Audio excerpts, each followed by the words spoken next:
This is Foodie Call on the G1 podcast.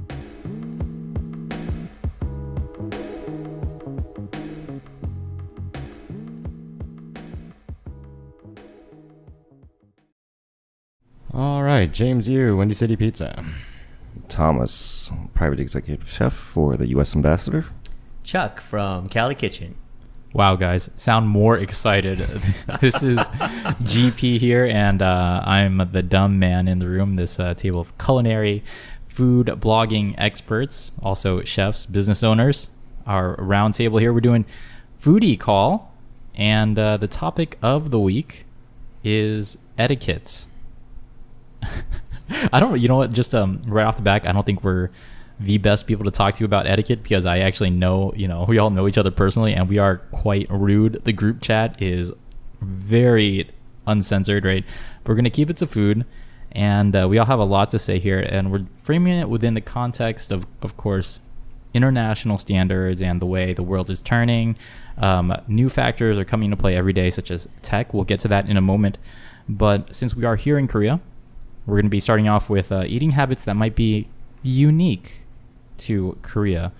I'm going to start us off here with this is something that that bothers me a little bit, that people look at me when I pick up a bowl of rice with my hand. Like, I don't get why that's not really acceptable, and I just think it's so much more convenient than bending down and bringing my face to the bowl, So based on your description, either you're like a horse at a trough, or you're bringing it to your face and just like shoving it in your face. Well, there's a utensil that separates me and the bowl, obviously. I just wanted to make that illustration clear. Yes. That's the choices there are me bending down to it or it coming up to me. Awesome. And then why do you do that though? Yeah, I do it just because reason? It's just better for posture, right? Are you using a spoon to eat your rice when you do that? Generally, I'm using chopsticks. Well, maybe it's poor chopstick technique. I'm wondering what your... Actually, it probably is. I have poor chopstick technique, but what are you getting at here? That No. The only reason I ask is I used to date a Chinese girl, like, second generation Chinese. And it always comes back to this, doesn't it, James? Your laundry list of exes. But go ahead. The point is, like, the rice that they would eat is very different from the rice that we eat. It's not nearly as sticky, right? And then they use... We as in Americans, or we as in like people in Korea? I'm sorry, in Korea. Okay. Korea eats a very sticky white rice. Okay. Right? And like the Chinese rice, it's much drier. So it's really hard to eat it with chopsticks per se. So to try and pick it up from, let's say the distance of 1.5 feet to go from the bowl to your mouth, you don't really have much rice left on your chopstick then. So they bring the bowl closer to their mouth so they can just literally just sort of shove it into their mouth. Yeah, shovel it in with chopsticks, since they're not really using spoons either. Right. So I understand why they do that. Oh, okay. So is James's point saying that Chinese people will bring it to their mouth because they can use the chopsticks? Yes, because they do use chopsticks. So it's a function of practicality to do that. But they're doing like this kind of thing. Right, they're doing this motion to bring it in. So if you're not listening in through YouTube, these guys are putting 2 fingers up. It kind of looks like they're smelling their fingers. Okay, or that. But yeah, I get it. Actually, that motion really reminds me of the way my father eats rice. It is kind of similar to a shoveling. There's not too much actual action with or dexterity with the chopsticks. It's just kind of flicking rice. And that's due to the long grain rice, which doesn't have any sticky properties, whereas the Korean and Japanese rice actually is more of a medium grain rice, and it does have more starch and it does stick together. However, having said that, in Japan, it's not rude to pick up your bowl of rice in Japan. So is it only in Korea where it's rude to pick up your bowl? Yes. Is it kind of an undignified thing? Yes, as far as I know. Okay. Yeah, I mean, the stares are always kind of like, oh, that's what you're doing right now. Really? No one mentions it to me? Because I've actually personally never heard that. I mean, which is kind of weird. But I guess always for me, I always thought for Koreans, it seems even if you're undignified, if it looks like you're enjoying the food, it's usually okay for a lot of things. Where Well, I think you just get a pass because you look undignified. So that Thanks. And the first point of the evening. Shots fired once again. Ding, ding, ding. Oh, okay. So that's a great insight. I'm glad I brought up the topic then. But I think it's okay these days if you're around a younger crowd. I think it's only the older crowd that actually keeps these traditions alive. So, like, if the reason why Chuck said that he doesn't get any stares or whatnot, I think maybe he's eating with like maybe a younger crowd, and he's not eating with 50s and 60s and 70-year-olds at a dinner table. What you said, because you look like you're really enjoying the food? Is that what's going on? No, just to give you an example of that, in a lot of cultures, like slurping while you're eating noodles is rude because you're making sounds while you're eating. I know. I ate with some Frenchmen, and they were all trying to hide how offended they were. But we were in Japan at the time, so I wasn't worried about them. One in Japan. One Yeah, in Rome. exactly. Right. But Yeah. in Japan, Korea, whatnot, you have actually slurping is the polite thing to do. It's not even that. It's like it's showing how good it is. Well, it's not even that. It's actually in Japan when you eat soba noodles or you eat ramen, just by the intake of air when you slurp, when you go, Right. it's actually introducing air into your mouth, which actually improves the flavor. It enhances the flavor. It's kind of funny that you mentioned that whole French thing, because sommeliers, when they drink wine, Yes. right, when they have that tasting of wine, they'll slurp the wine, right? Exactly. And that's because it adds that other character It's to to it. airate the wine. Oh. So And we so should- that we for should them to go correct back them. and say, yeah, exactly. So for them to go back and say, oh, you slurp your soup, I don't know, that's doing exactly the same thing. Okay. Well, I guess double standard. French people, where you at? Right? Sheesh. It's always good on the show when we're criticizing people that can't defend themselves. Right. Yeah. Yes. Notice we don't have any French people here today, so we can just bash on them. You know what? We started off racially with the Chinese, and we made our way to the French. So I'm dying to know where we go next. I'm actually going to lead us to where we go next. This is an interesting thing that only perhaps Korean people and expats living in Korea and Costco members will be familiar with. That's good. Oh, great. Costco kimchi. It is at the food court, that wonderful place with the extremely cheap pizza slices and the chicken bakes and whatnot. They have the condiments, the ketchup and the onion and the relish, right? And the mustard. pickles, right? Yeah, the mustard. Korean people do this thing where they get a plate, like this full plate, and they just churn out the onions. And I don't think they do it with the relish. It's the onions for sure, and the Right. ketchup and the mustard. And they do this blender thing on their plate, and it looks like a clown's face threw up on the plate. We were talking about undignified a second ago. This to me looks extremely undignified. It looks like almost I don't know what you would put this on, right? They don't put it on anything. They just eat it. They eat it as a salad or as a condiment. Right. It's literally their panchan. It's literally their kimchi, Kimchi or salad or something to offset. the ghee or the greasy Right, factor right. of the pizzas and the hot dogs. I have not tried this. For the record, I have not tried this. I'm simply hating on it. Have you guys tried it? Actually, I have tried it. Okay. No, anyone that's eaten hot dogs with ketchup and mustard and onions Yeah, knows but exactly what it there's a tastes like. hot dog that is the base layer for those things. Yeah. But the reason is exactly the same.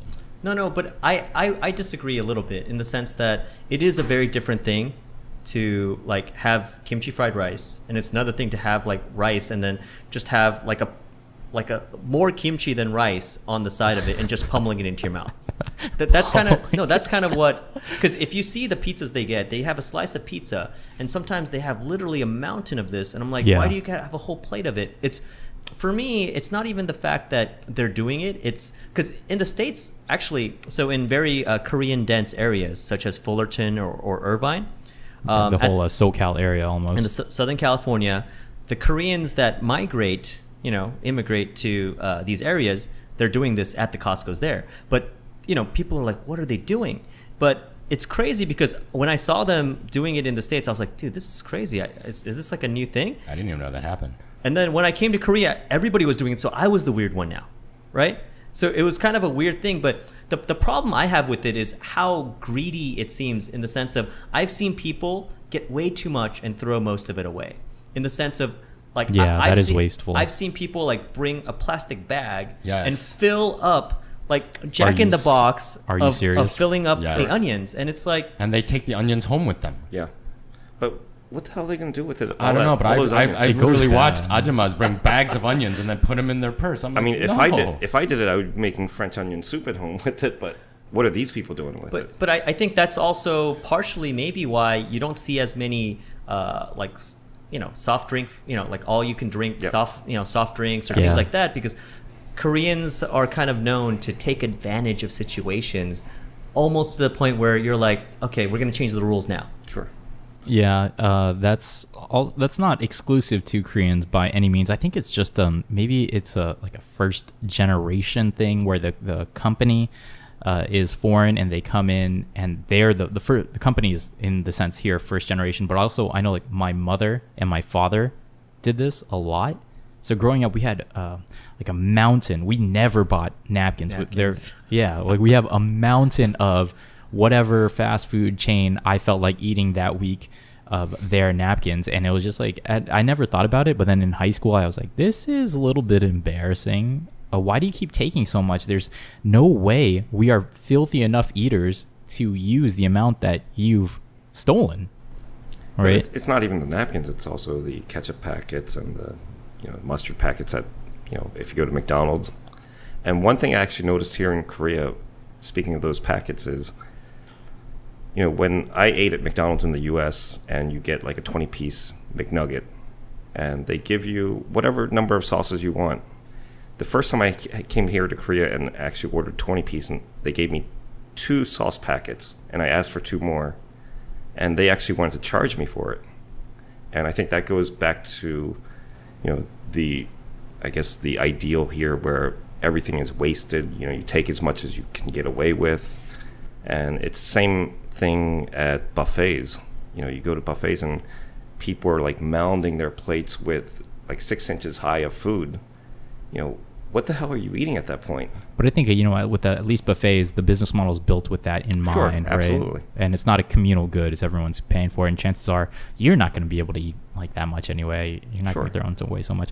But I would argue that he would be eating that much. well, not everyone is a Thomas Reed, But I right? don't pile my plate up 6 inches high.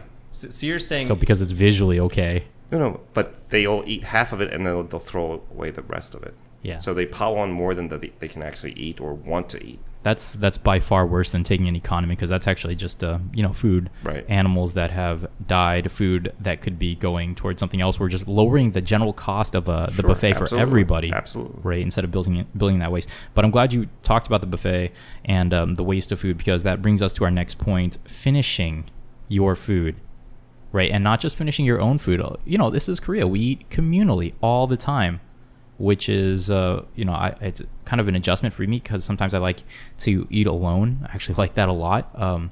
We'll get to that later. But finishing the last bite in a group setting versus finishing the last bite, we're taught to do that. I think everybody in the world is taught to do that by their parents, right? Sure. Oh, Yeah. sure. Yeah, it's that whole they're starving kids in X country, so you got to eat all your food. Yeah, and they want you to grow up and have enough calories, be big and strong, is what my parents told me. But finishing the last bite of food in Korea, how's that perceived? Well, let's say in your case here, it's a pizza, because you're a pizza shop owner, and that's kind of a communal food, right? It's kind of different if it's like kimchi jjigae, right? I don't think it really makes a difference. All I know is, by and large, when I'm with Korean friends and we go out to eat, intentionally, no one wants to eat that last piece of whatever it is, even if they really want to eat it. And I think that's just one. They don't want to be that guy, right? The one that finished the last bite. And I think there's sort of that stigma attached to it. Okay. Yeah, I could see that, but what's that stigma? Like, what's the stigma that is really existing that Well, you're the one that finished the last yes. bite? The greedy, selfish Exactly. bastard. Apparently, if you eat the first 99% and leave the 1% for somebody else, whoever okay. eats that 1% is the greedy one, the selfish one that only Okay. cares about themselves. Then I'm going to eat that first 99% then, I guess. But you also eat the last one too. I do eat the last one too, because I'm just like, this is kind You're of you're that guy. No, for me, I feel like we have to finish the last one so we can order a new one. oh, But that's wouldn't a it be good easier way to if you think about ordered it. a new one and then took it? That's what I usually do. Okay. What I like to do when I know that we're actually finishing the meal, and I just don't like to see things go to waste, is I'll just put it on someone's plate. and it won't be my own, and that way no one's to blame really, right? And if someone else wanted it and they didn't take it, well, you should have taken it, right? So that's one way I go about it. Let's move on to our next point here. Actually, could I mention another thing that came into course. mind? So about finishing their food, I don't know if this is all Chinese people or if you guys have heard of this, but my friend Gina, who is like she was always told by her mom growing up that if she didn't finish her food, every grain of rice would be a blemish on her future husband's face. So she was meticulous about finishing her food. And I've actually talked with more. Sounds legit, dude. Have you ever heard of this? Oh yeah, I've heard of it. Yeah. So I mean, I just thought it was funny because literally that's what she would be thinking about. Like, I don't want my husband to be ugly while she's eating her food. But I mean, Gina's one of my favorite people to eat with. You know, she knows how to chow down. So. Let's move on to the flip side from finishing your food. Big shout out to Gina if you're listening. To beginning your food, and this is kind of an awkward one. I find that there's no like international standard here. You know, every situation is a little bit difficult or a little bit different. I mean, if you get food, I think it's on the restaurant or the it depends on what kind of restaurant it is, obviously. But if it's a regular restaurant, your food, your table should all come out at the same time. Sure. You guys agree with that? And that's one thing that really bugs me about Korea is that, you know, everybody orders something individually and one plate is brought out at a time. And so that person is so waiting annoying while their food gets cold. Yeah. And I think it's a mentality of the whole sharing aspect, and Koreans just expect people to share the food. Either that or they just have no idea how, you know, food should be served. I don't know. I don't know what the answer is to that. Exactly. And you know, if you're sharing, then sure. And if it's Korean food, then sure. But if you're at it in like a Western place, Sure. right, and you ordered something that's very individual, like, I don't know, I guess a small steak, right, and you're not going to be able to share that, then like, what? You haven't adjusted your restaurant culture to what the customers want, right? And that's just maladaptation. Vietnamese restaurants in Northern California are almost entirely just like that as well. And it didn't strike me until I was a little bit older, right, when I learned better manners. But when things come out separately at different times, do you personally wait? I personally wait. Yes. And this is why it bugs me, because my food is getting cold. But for me, it bugs me more when it comes out together, and I could tell certain things have been sitting out for a while.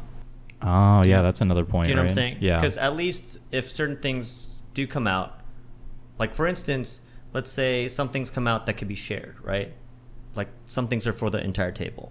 You could start on that. appetizer, sure. Right. Yeah, you could of start course. on that versus the other way around, right?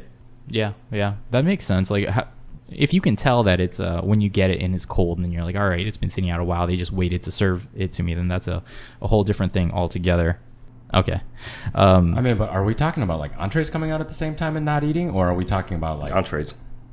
So then, I mean, then appetizers really have nothing to do with it then. Right? No. Okay.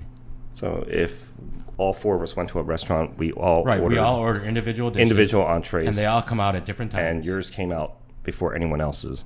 Sure, then I'd be sitting around waiting for everybody else's to come out.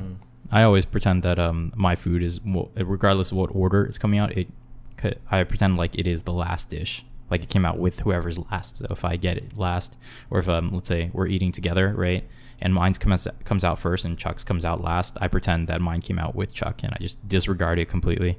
I always ask other people to eat first, though, if it's something that is warm. Sure. Right. I think that's polite. Right. Okay. Let's move on to body language.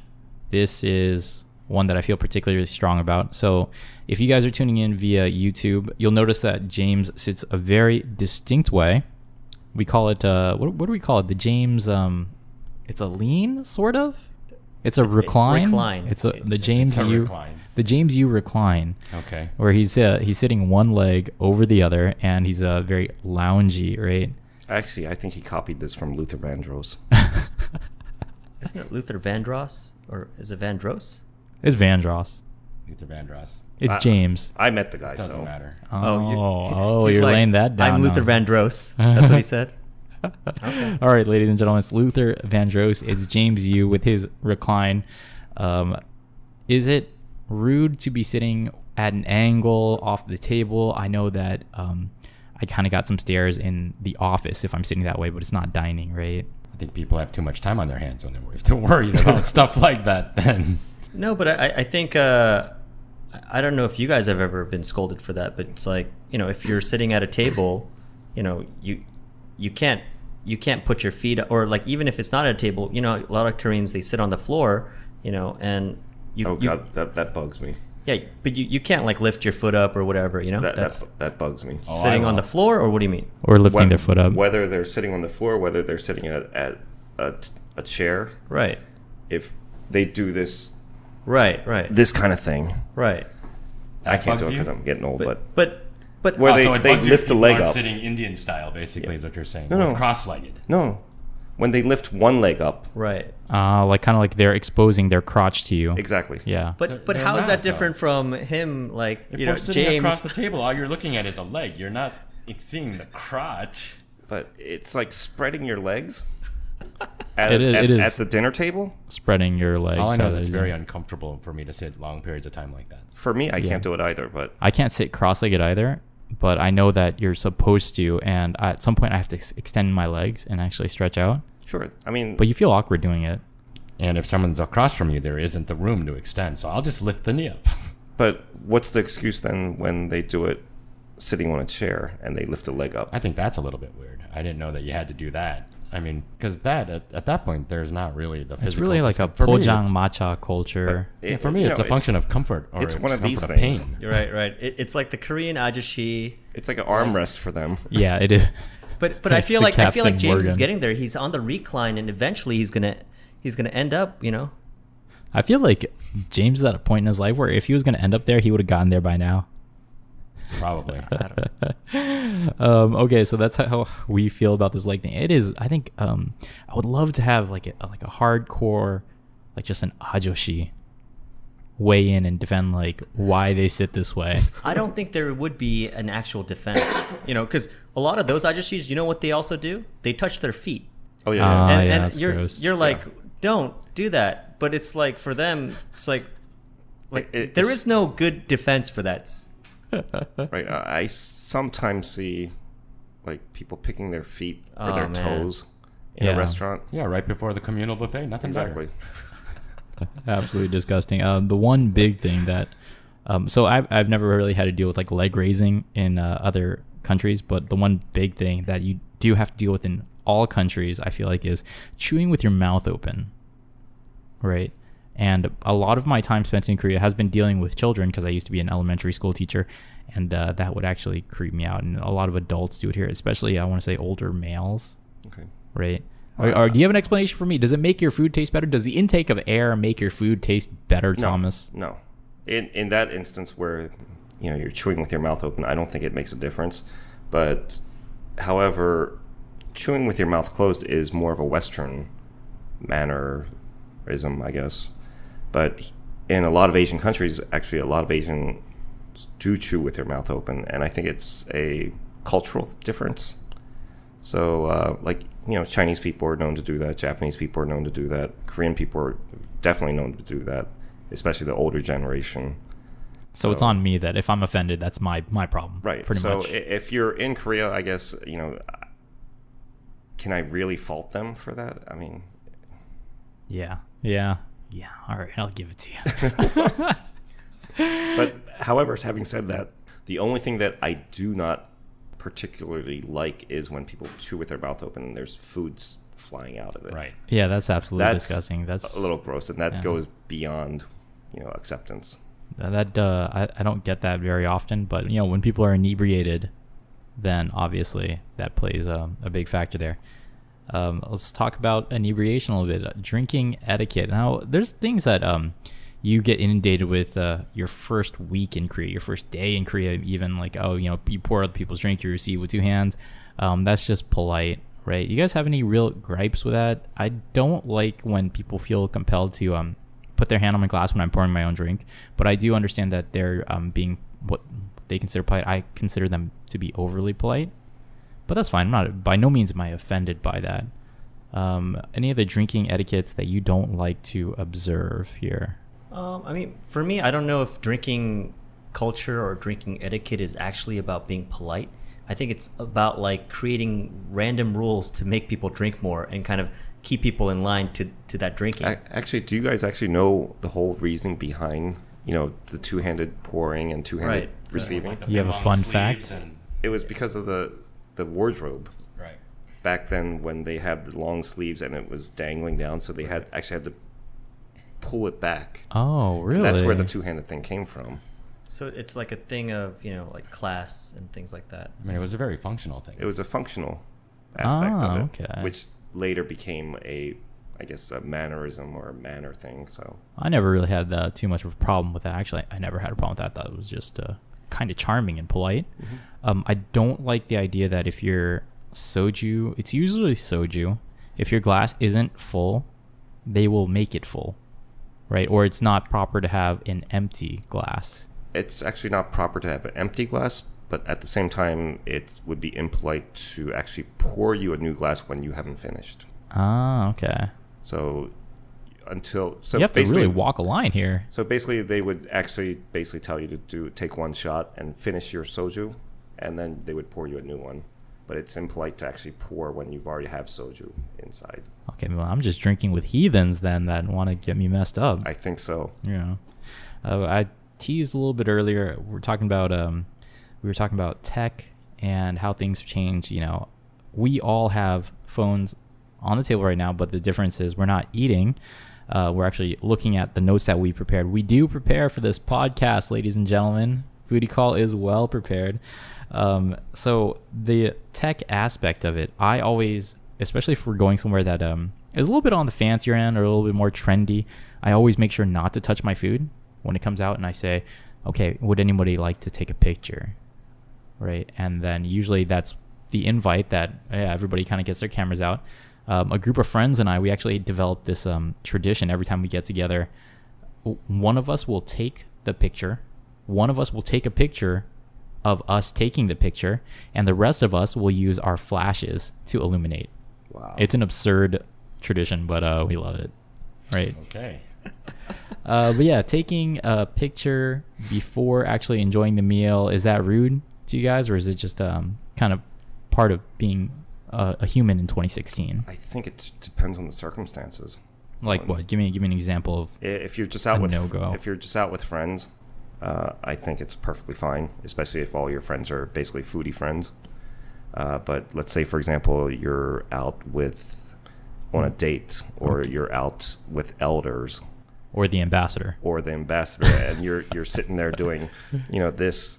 Does Mr. Lippert take pictures? He does not. Okay. He just goes for the food. I respected the man. I respect him even more. Any scenarios in which taking a picture is a no-go, guys, other than the ones Thomas just said? I mean, for me, it's kind of like what you said. If when it gets elaborate to the point where it's impeding, like, I think it's disrespectful to the food when you're taking so much time to take pictures where now the food's not as good anymore because you wasted all this time trying to get a good shot of it. It's like trying to capture the moment, but you miss the moment because you're just trying to capture it.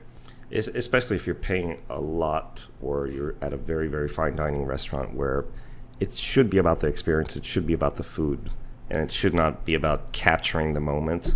It should be more about experiencing it firsthand. So, like if you're in New York City and you dine at Masa and you're paying $1,000 for a meal, I'm not going to sit there and take pictures. I'm going to actually enjoy the experience. You're going to be in the moment. Got it.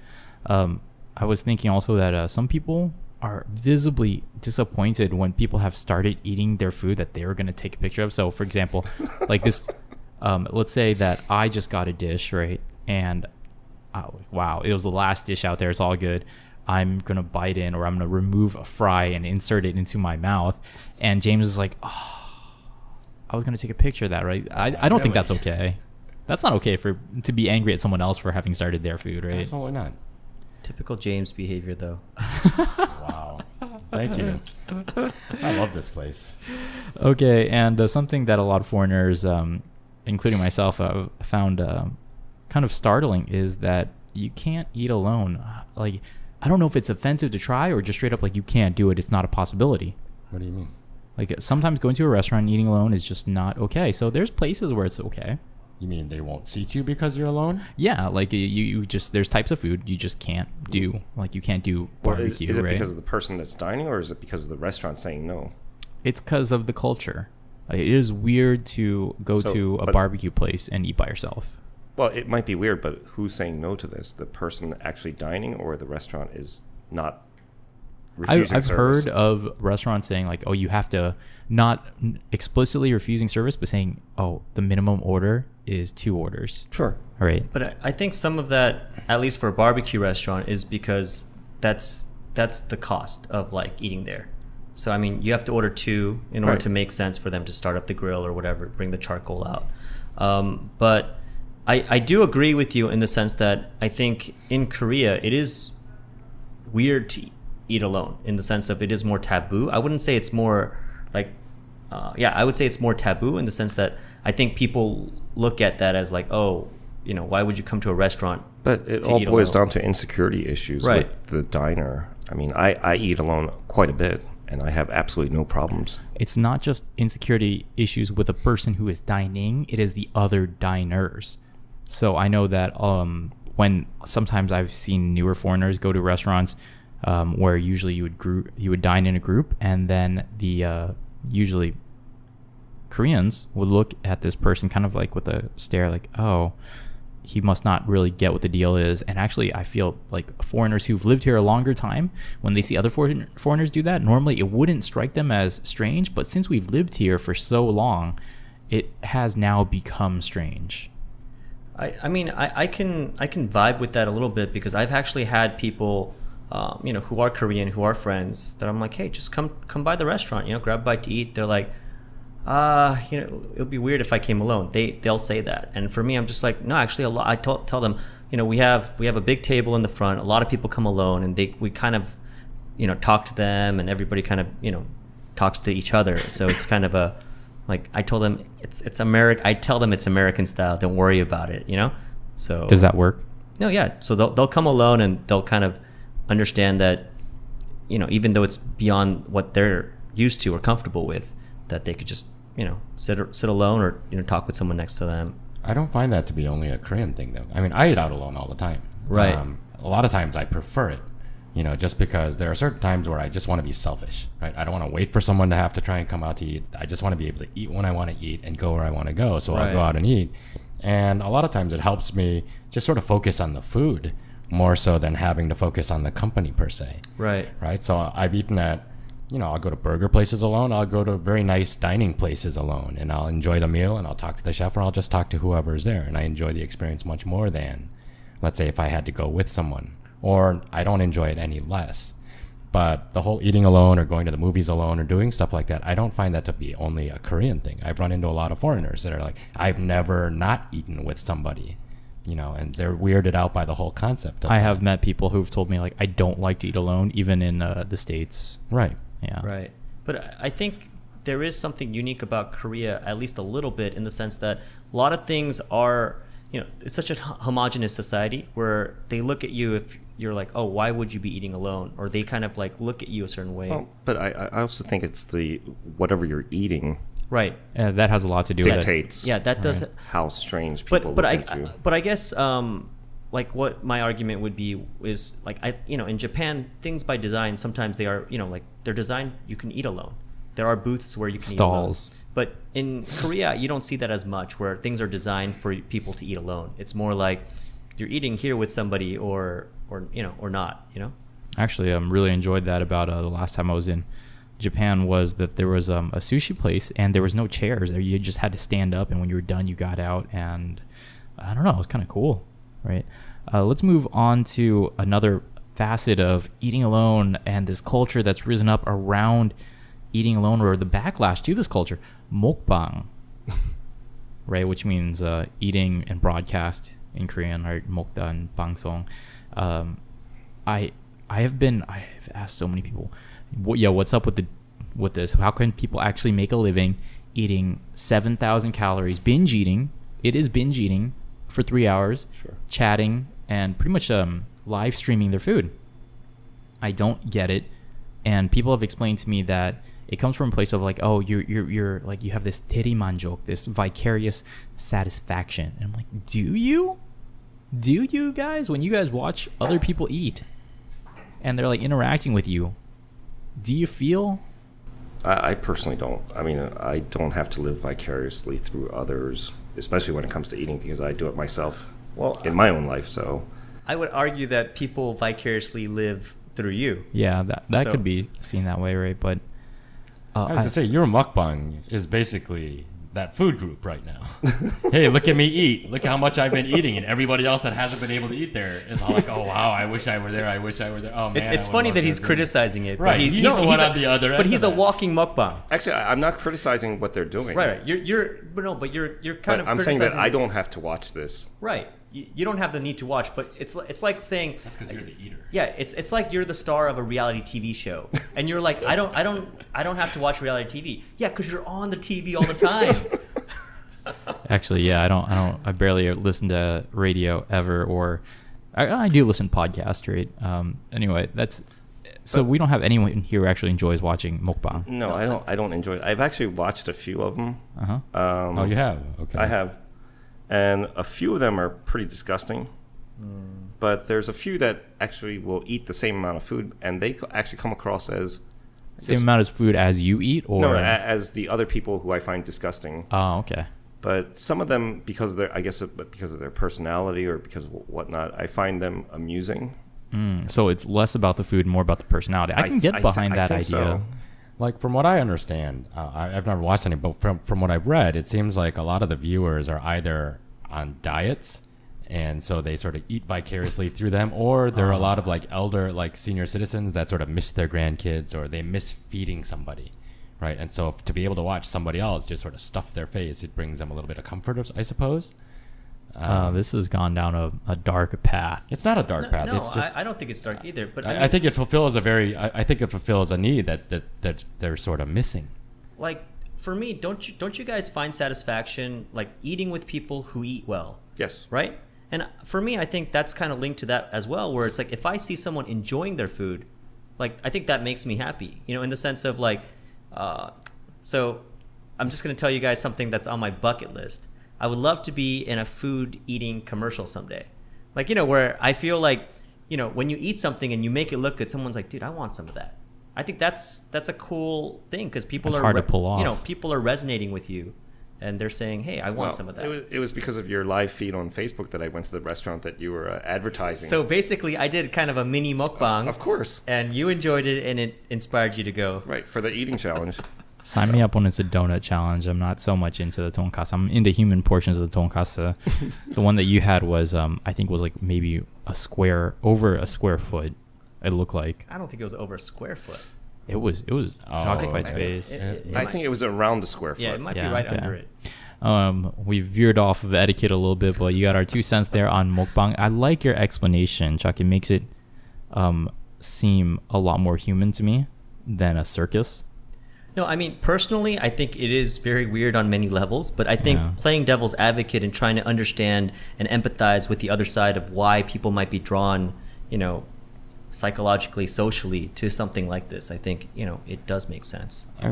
And in a strange way, I don't think it's all that different from watching people compete in like eating contests Sure. where they just gorge their face, like Nathan's hot dog eating contest. It's like, you don't really get a whole lot of pleasure except for for just the entertainment value of watching someone eat like 60 hot dogs in 9 or 12 minutes. And I think that's what mukbang really is entertainment. Right. It's So- not about, what they're eating, but Right. it's about like I said before, it's about their personality and how they're portrayed. So they're either very skinny, attractive girls that eat a lot, Yep. or they're very entertaining, chubbier guys that eat a lot, or there's got to be that some sort of entertainment value there somewhere. But I think based on Thomas's point, I would kind of disagree with your point about, because for me, I actually don't like watching eating contests because it just gets gross, Well, But for me, when there's you're- that attraction though. It's not Right. that you personally It's have a to like it, but spectacle. that's why people like but watching stuff. I agree. That's why people watch that. You But just want to see the outcome. right. But then the mukbang for me, I think it's really more about like a people thing, you know? Yeah, I think so. And people thing, or you might be like, oh, they're gonna eat all that, you know, like, but it's actually a lot of conversation in between, a lot of character, you know. So I think that's different from you're not watching an eating contest to be like, I wonder what this, you know, wonder what this guy's character is like, or you know, to get to know that. And there's just that strange fascination with it. It's like watching surgery. You don't really want to watch it, but you can't stop. But Is that what you? That's the way I feel when I watch it. surgery. But I would imagine with any of these mukbangs, there's how many people doing it. But I assume that people have gravitate towards a certain person, and each person has their base of fans. So I really think it is a personal, there's a person behind it, and it's not necessarily about the food itself. Food for thought. Food for thought. We're going to end on that note. Well, actually, we're going to end on this note. We're going to get a little bit personal with each one of us. And since we're talking about etiquette, I either want to hear a bad food eating etiquette you are guilty of. So think that over, because the world's going to know. Or one that you can't tolerate. Right? So for me, actually, I'll give you a little bit of both. I cannot tolerate. I just feel like everyone is going to do this to me now. It's because they know it's going to piss me off. I can't tolerate people who eat with their mouth open. Literally, the thought that goes through my head is, I wonder what that food in your mouth would look like flying across the room after I've slapped it out of there. And I refrain from saying that, but now that I've said it, I feel like everyone's going to try it. And you know what? I'll allow you to. One of the bad food eating etiquettes that I'm guilty of is I just won't eat with you. If I'm on a diet, or if I'm just at a point where I feel like I don't feel like doing it, I just won't. I might show up, but I won't eat with you. And I know that that's not explicitly rude, but it does make people feel really awkward, and I'm very apologetic about that. I don't even know if this is food etiquette or not, but the one thing that sort of bugs me, and I will always point out, is if I see that there's food stuck between your teeth, or it's very visible when you're eating, I can't not look at it. And so I have to say something. Oh, so right? you do tell them? I do tell them, and I've been yelled at for telling them. Really? Why? Wait, Yeah. why would someone Why? yell at you? Huh? Because it made them insecure that at least when they didn't know, they felt that they were presenting their best self to you. And then as soon as you pointed out that they weren't presenting that best self, it hurt them. Oh. And so I know exactly what you mean. And so I've had someone get extremely angry at me for something Can like. I ask you, But how do then- you tell them? Huh? How do you tell them? Very discreetly. Okay. No, because I just imagined you be like, ha ha. Well, That's what you imagine. No, because I'm like, why are they so offended? No, but I mean, Actually, if they hated you for that, they would really, really hate me, because I actually tell them as well. but I've also been told that if that ever happens, like I've also been thanked to where anytime that happens, they Right. want to know. I'm the kind of person that wants to know, right? I think the best way to go about that is to send them a text message, even if you're directly with them, so that you don't have to vocalize why it. don't you just take a picture of them and then send the picture to Is them? that what you do, Thomas? No, I actually tell them. I actually tell them as well, but I actually tell them later in the evening. I Okay. actually tell them, oh, by the way, you have something caught between your teeth, and they'll say, what? And they'll do, Will you tell them it's been there a long time? yeah, I actually do. Just being an ass. I mean, All right. Okay, donkey. Actually, James stole what I was gonna say, but so I was trying to think what else. But I guess for me, another a pet peeve would be people who pick stuff out of their food. Where for me, it's it's like Where you have like a mountain of corn off to the side of the pizza here in Korea, kind of like that. just order it without it, or just don't get that thing. Get something else, in my opinion. And it looks weird to me when I see pico de gallo and I see all the onions picked out, and I'm like, pico de gallo by definition means it has tomatoes. There's only a few ingredients, right? Tomatoes, Each one is onions, key. cilantro, lime juice. It looks weird that you're just picking at your food and picking stuff out. but actually, there's actually one time that I will pick stuff out of my food, and it's with Korean food. Like sometimes when you get the soup, and they have the dried mirchi inside, Right. I pick those out. Okay. I think that's different though.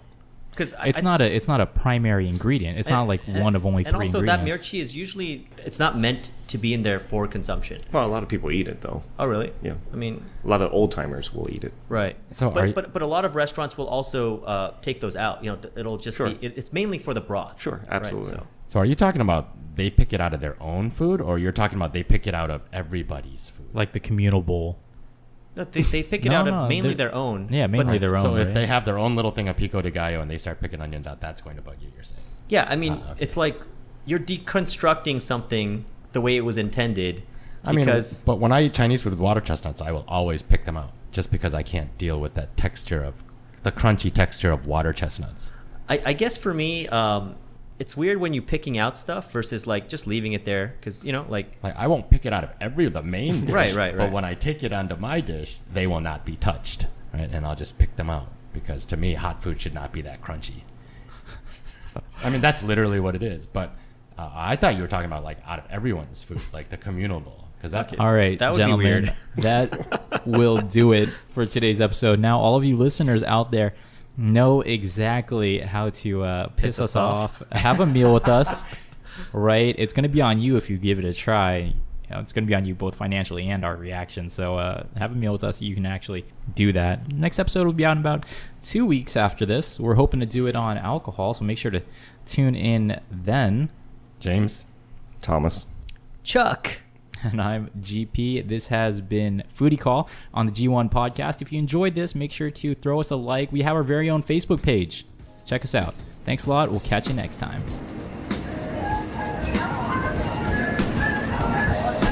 이번역은 사당역입니다. 내리실 건 왼쪽입니다. 잠시 뒤